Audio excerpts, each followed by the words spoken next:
com a gente falando sobre o Campeonato Baiano. Dia 11 agora, né? Ou não, 14, né? 17. 17? É a estreia. O Vitória contra a Jacuipense dia 17 e o Bahia dia 20 contra o Jequié. Tô trocando as datas, então. Pode ser que eu esteja equivocado, tabela que eu olhei.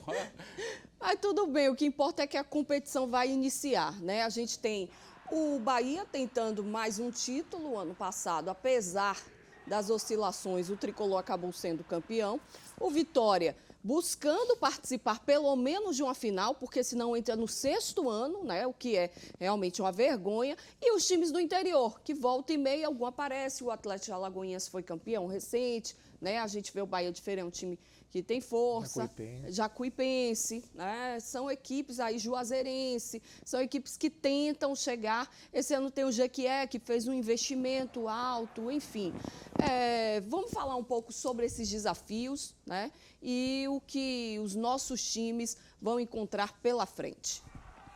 Olha, Ju, eu estava falando com amigos, a cobrança, principalmente assim, do Vitória, vai ser muito forte. Por quê? Não cabe 5 anos uma equipe como a do Vitória, que sempre foi no primeiro escalão do futebol da Bahia e a nível nacional sempre também obteve grandes resultados, passar 5 anos consecutivos sem sequer chegar a uma final do Campeonato Baiano. Não vamos desmerecer o Campeonato Baiano em absoluto, mas a história do clube não permite que o Vitória fique fora desse contexto. E esperamos que esse ano, e a torcida vai cobrar, afinal de contas o Vitória é campeão da Série B, melhorou muito, evoluiu bastante e chegou aonde chegou, não cabe ficar fora, pelo menos, das finais. Você citou algumas equipes. Deixa eu só fazer Eu não estava errado e Clérison também não. A competição começa o dia 14, como eu falei, né? É porque ele falou 17, quem joga 17 é a dupla Bavi, mas a competição inicia mesmo no dia 14. Isso. O Bahia com os recursos que tem. E as equipes do interior, hoje que eu inclusive estava ouvindo recentemente a entrevista do treinador, o nosso Jaime Brandão está lá também, né, um grande profissional. E Jacuipense já vem no crescimento, Juazeirense, ou seja, Bahia de Feira, que tem uma ótima estrutura. Jequié apostou num treinador diferente dos que a gente está acostumado aqui do eixo. Eu até esqueci o nome dele, vou buscar aqui. Mas a gente está acostumado sempre a ver os mesmos, né? Vai repetindo, sai de um time, entra no outro. Jaime Brandão? Não, Jaime é gerente de futebol. Jaime, eu vou puxar o nome dele aqui, que ele é um treinador. Eu ouvi a entrevista recentemente, Ju, ele já trabalhou no Vitória da Conquista, inclusive. Mas o que nós esperamos é que tenhamos uma competição mais compacta, que as equipes do interior façam. O Atlético de Alagoinhas conseguiu o título, isso é fato, mas o que eu penso e que almejo, e que nós torcedores, que não fiquem só no âmbito do Campeonato Baiano, que a nível nacional, que as equipes que vão disputar a Série D, pelo menos consigam galgar uma posição na Série C e dê crescimento, para que o futebol da Bahia não fique resumido apenas a Bahia e Vitória. Nós sabemos que são os dois protagonistas do estado, mas torcemos muito que as outras equipes cresçam e evoluam. Não seja uma coisa momentânea, como aconteceu com algumas equipes, de subir para a Série C e de imediato cair. Gabardo Júnior é o técnico do Jequié, tem 40 anos e em 2023 defendeu o Operário pela Série D do Campeonato Brasileiro. E foi anunciado em novembro esse treinador, Jequié.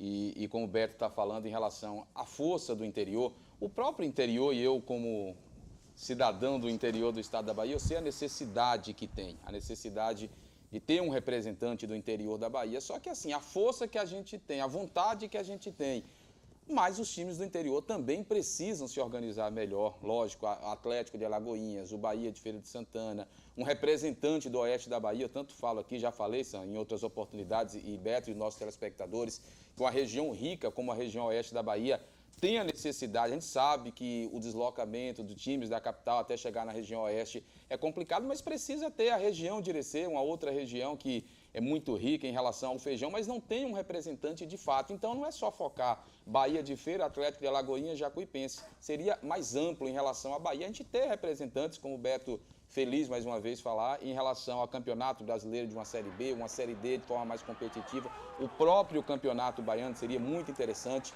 a gente ter times competindo de fato e não apenas participando. Porque o futebol da Bahia, eu me lembro quando resolveu abrir para as cidades do interior, que até 66 campeonato era só restrito aqui aos clubes da capital, com o Fluminense de Feira, que era o time de fora. E aí, de repente, com a abertura do campeonato, em 67, eu já estava na mídia, aí tivemos time de Itabuna, de Ilhéus até demais, 3 clubes, e não tinha condições de ter 3 clubes. E aí depois, exatamente. E aí o que aconteceu?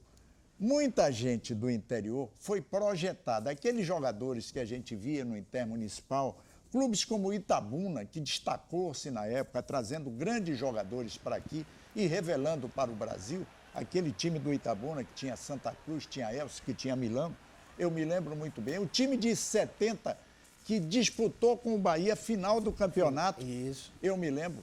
Bahia e Itabuna, claro, num jogo o Itabuna tomou 6, mas no outro, ali nós estávamos no Campo da Graça também, disputando o campeonato. Mas isso mostrou o outro lado do futebol da Bahia, que nós não víamos. Sabíamos da existência do intermunicipal de um ou outro jogador. E com a profissionalização do futebol e com o tempo passando, grandes revelações surgiram. Jogadores que estavam no intermunicipal, que foram projetados ao futebol profissional, e com esse futebol profissional, bons salários começaram a ser pagos, os times do interior começaram a importar jogadores, fazer trabalho de base, como nos anos 70 a Catuense fez, 80 a Catuense fez, revelando jogadores do nível de Bobô e outros. E aí nós tivemos os clubes da capital, Bahia e Vitória, com a necessidade de melhorar em termos nacionais, o Vitória focando na base, o Bahia sem dar muito valor, porque não era a vocação do Bahia, o Beto Passo está aqui, que foi um jogador de base no Bahia, que eu disse aqui internamente, eu vi esse cara jogar bola. Se na época ele jogasse hoje, o Bahia tinha Douglas, ele pelo menos teria sido reserva de Douglas no Bahia, pelo que jogava muito. Esse cara que está aqui, Beto Passo. O Bahia não tinha vocação para isso. E Paulo Carneiro, que foi um mal necessário ao Vitória na época, ele focou na base, levando Mota para lá, revelando grandes jogadores, e a partir dali o cenário se abriu para todos nós e o futebol brasileiro começou a respeitar a Vitória, o Bahia mais ainda, porque o Bahia já tinha títulos, já tinha uma história. Mas o Vitória, que era um time desconhecido nacionalmente, que era chamado de Vitória da Bahia, o Esporte Clube Vitória passou a projetar-se, ter grandes colocações e hoje o Vitória está aí.